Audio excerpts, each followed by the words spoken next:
नमस्कार, हिमाचल दस्तक में एक बार फिर आपका स्वागत है। मैं हूं आपके साथ मस्तराम डलैल। पेश करते हैं हिमाचल प्रदेश की प्रमुख खबरें।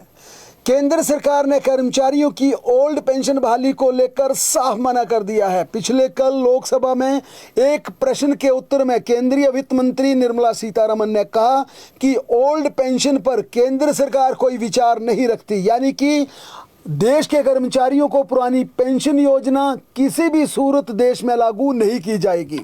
जाहिर है कि सिर्फ हिमाचल प्रदेश के कर्मचारियों को पुरानी पेंशन योजना को बहाल करते हुए ये लाभ दिया जा रहा है। इसके चलते लोकसभा में ये सवाल पूछा गया था, क्या केंद्र सरकार भी इस पर विचार रखती है, जिस पर केंद्रीय वित्त मंत्री ने कहा नहीं। इधर हिमाचल प्रदेश में खराब रिजल्ट पर नोटिस का जवाब न देने के चलते करीब 2/3 राज्य के शिक्षकों को दंडित किया जाएगा। शिक्षा विभाग ने 215 शिक्षकों को खराब रिजल्ट देने पर कारण बताओ नोटिस जारी किया था। इनमें टीजीटी, लेक्चरर, हेडमास्टर और प्रिंसिपल शामिल हैं। निर्धारित समय पर सिर्फ 64 शिक्षकों ने नोटिस का जवाब भेजा है और इसमें कुछ शिक्षकों की जो रिप्लाई है वो संतोषजनक पाया गया है, लेकिन अधिकतर को कसूरवार पाया गया है। लेकिन शिक्षा निदेशालय ने नाराजगी जाहिर की है उन 151 शिक्षकों के चलते जिनका तय समय पर रिप्लाई नहीं आया।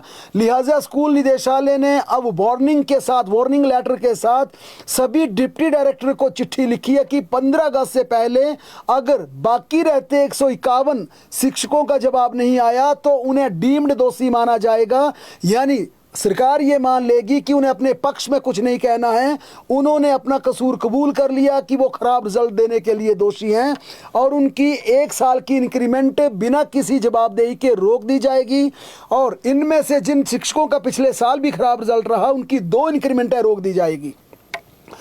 हिमाचल प्रदेश अराजपत्रित कर्मचारी सेवाएं महासंघ के साथ तमाम कर्मचारी संगठन अब 15 अगस्त के उपलक्ष्य पर कर्मचारियों के 13% लंबित महंगाई भत्ते को जारी करने की मांग उठा रहे हैं। इसी कड़ी में कर्मचारी नेता एलडी चौहान ने कहा कि राज्य सरकार कर्मचारियों के वर्ष 2023 से लेकर अब तक लंबित महंगाई भत्ते की किस्तों को जारी करे। एलडी चौहान ने कहा कि सरकारी कर्मचारी बढ़ती महंगाई से बुरी तरह से जूझ रहे हैं, ऐसे में सभी कर्मचारियों की नज़र महंगाई भत्ते पर टिकी है। उन्होंने कहा इस मुद्दे पर कर्मचारी संगठनों के नेता सरकार की दबी जुबान में आलोचना भी कर रहे हैं और सरकार से नाराज भी हैं।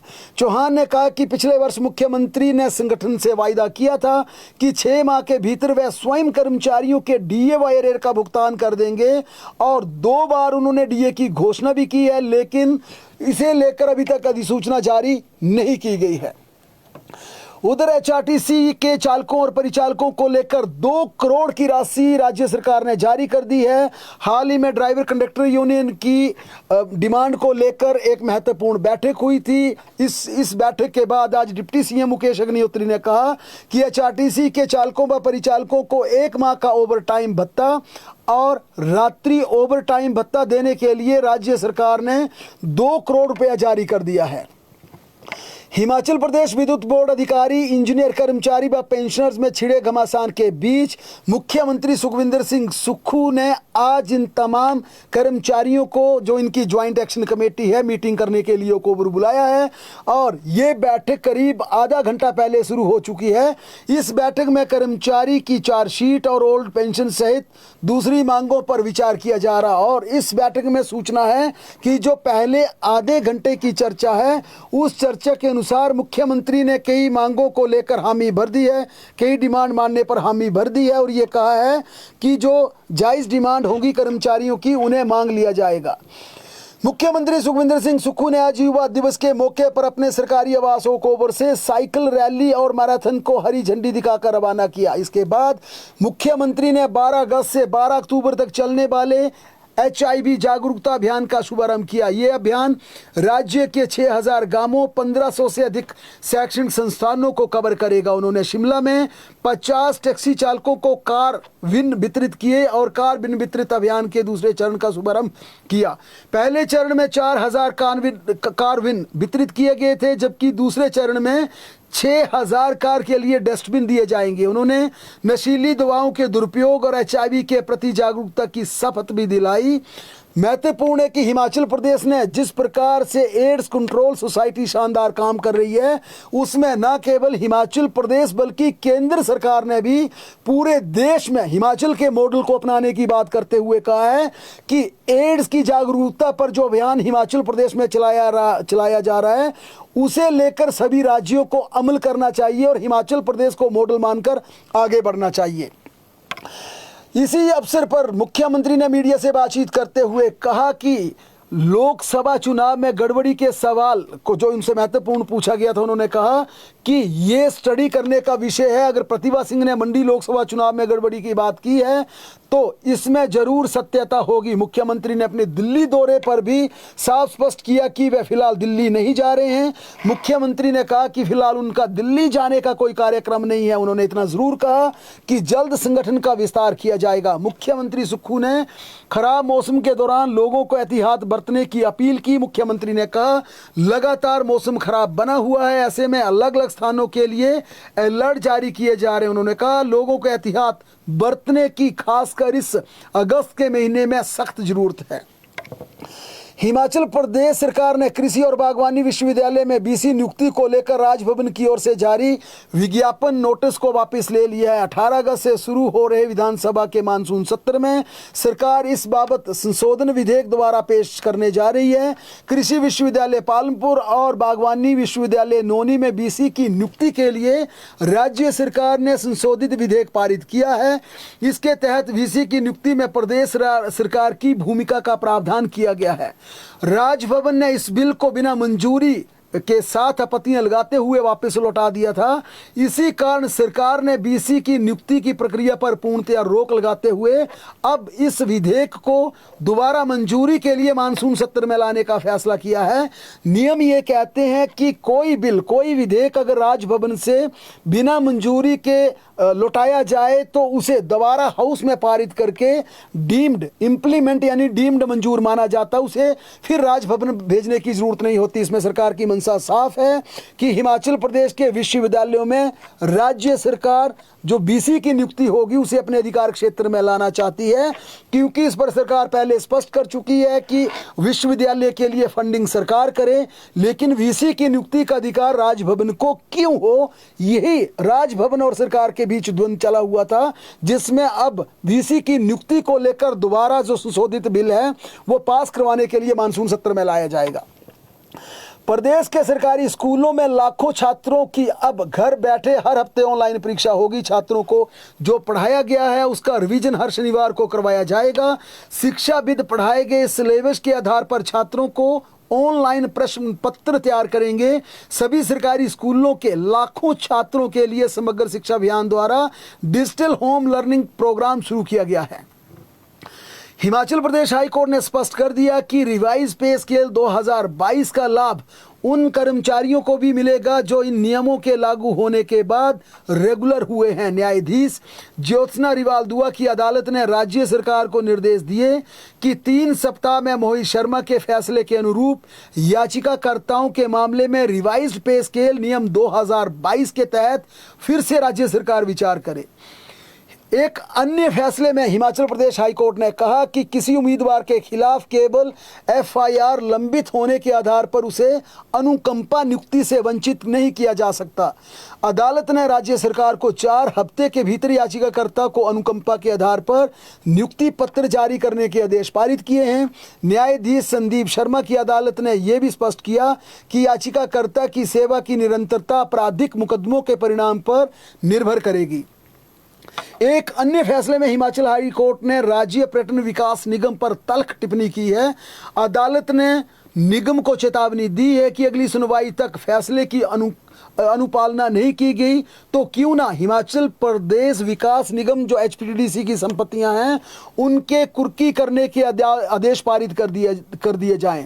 न्यायाधीश संदीप शर्मा की अदालत ने जवाब दाखिल करने के लिए पर्यटन निगम को 2 हफ्ते का और समय दिया है। जॉब ट्रेनिंग मुद्दे को लेकर भड़के युवाओं ने आज मिनी सचिवालय जोगिंद्रनगर में प्रदर्शन किया और सरकार पर युवाओं के भविष्य से खिलवाड़ करने के आरोप लगाए। नगर परिषद जोगिंद्रनगर के उपाध्यक्ष अजय धरवाल ने कहा कि आउटसोर्स दैनिक भोगी योजना लाकर युवाओं का शोषण करने के बाद अब सरकारें ट्रेनी योजना लाकर प्रदेश के युवाओं को बेरोजगार करके परेशान करना चाहती हैं। उन्होंने कहा कि स्थायी कर्मचारी का हक छीनकर प्रदेश सरकार ने इस योजना को लाकर प्रतिभावान युवाओं को भी बेरोजगारी की गर्त में धकेलने में कोई कसर नहीं छोड़ी है। उधर सरकार ने फिर दोहराया कि 2 साल की टेस्ट की कोई शर्त नहीं होगी, ये सिर्फ प्रमोशन के लिए लाया जाएगा। उन्होंने साफ कहा सरकार के प्रवक्ता ने कि हिमाचल प्रदेश में ट्रेनी भर्ती के आधार पर पहले की तरह होगी, सिर्फ कॉन्ट्रेक्चुअल भर्ती का नाम ट्रेनी भर्ती होगा। 2 साल के बाद सभी को रेगुलर कर दिया जाएगा। लेकिन युवाओं का यह कहना है कि जब तक सरकार संशोधित नोटिफिकेशन जारी नहीं करेगी, हम विरोध प्रदर्शन जारी रखेंगे। कांगड़ा जिला के घरो गांव में पिछले कल 45 वर्षीय विनीत दीक्षित के ब्लाइंड मर्डर में नाबालिग बेटा कातिल निकला है। 11वीं कक्षा में पढ़ने वाले विनीत के नाबालिग बेटे ने अपने पिता की पिस्टल मारकर पिस्टल की गोलियों से निर्मम हत्या कर दी थी। इस मामले में पुलिस ने 17 वर्ष के नाबालिग बेटे को पंजाब से गिरफ्तार कर लिया है। नाबालिग ने पिता की हत्या के लिए सिंगल बैरल का इस्तेमाल किया, फिर तेज हथियार से धड़ को शरीर से अलग कर दिया। इसके बाद जो कुछ हुआ वह शब्दों में बयान करना बेहद मुश्किल है, क्योंकि पिता का हत्यारा बेटा नाबालिग हैं और इस जघन्य अपराध को जिस प्रकार से उन्होंने पूरी तरह से अंजाम दिया उसका व्याख्यान करना बेहद ही मुश्किल है। अभी तक सिर्फ इतना पता चल पाया कि नाबालिग की मां गुरदासपुर और पिता घरों में रहता था, यानी नाबालिग के मां बाप सेपरेट रहते थे और हत्या के पीछे भी ये एक बड़ा मोटिव हो सकता है। लेकिन जिस प्रकार से बच्चा नाबालिग है, बच्चे की उम्र बेहद कम है, महज 11वीं कक्षा का छात्र है, इसके पीछे की पूरी कड़ियों को खंगालने के लिए अब धर्मशाला पुलिस ने जांच तेज कर दी है। मंडी जिला के जेल रोड स्थित किराए के कमरे में 29 वर्षीय राकेश ठाकुर का शव फंदे से लटका हुआ बरामद हुआ है। जिला कांगड़ा के मुल्तान निवासी राकेश ठाकुर जिला अदालत मंडी में काम करते थे। मंडी जिला में एक और आत्महत्या का मामला सामने आया। धर्मपुर के पहड़ में सरिता मिश्रा अपने कमरे में फंदे से लटकी हुई मिली। महिला करीब 1.5 महीने से मानसिक रूप से अस्वस्थ चल रही थी और उसका नेर चौक मेडिकल कॉलेज में इलाज चल रहा था। चिंतपूर्णी में पंजाब के रहने वाले लखविंदर सिंह की सड़क से 30 फीट नीचे नाले में गिरने से दुखद मृत्यु हो गई। उधर कुल्लू जिला के आनी में बीती रात सेब से लदी पिकअप खाई में जा गिरी। इस हादसे में नेपाल के रहने वाले प्रकाश ओली और तिलक बहादुर की मौत हो गई, जबकि ड्राइवर संजीव कुमार और दीपक खड़गा गंभीर रूप से घायल हुए।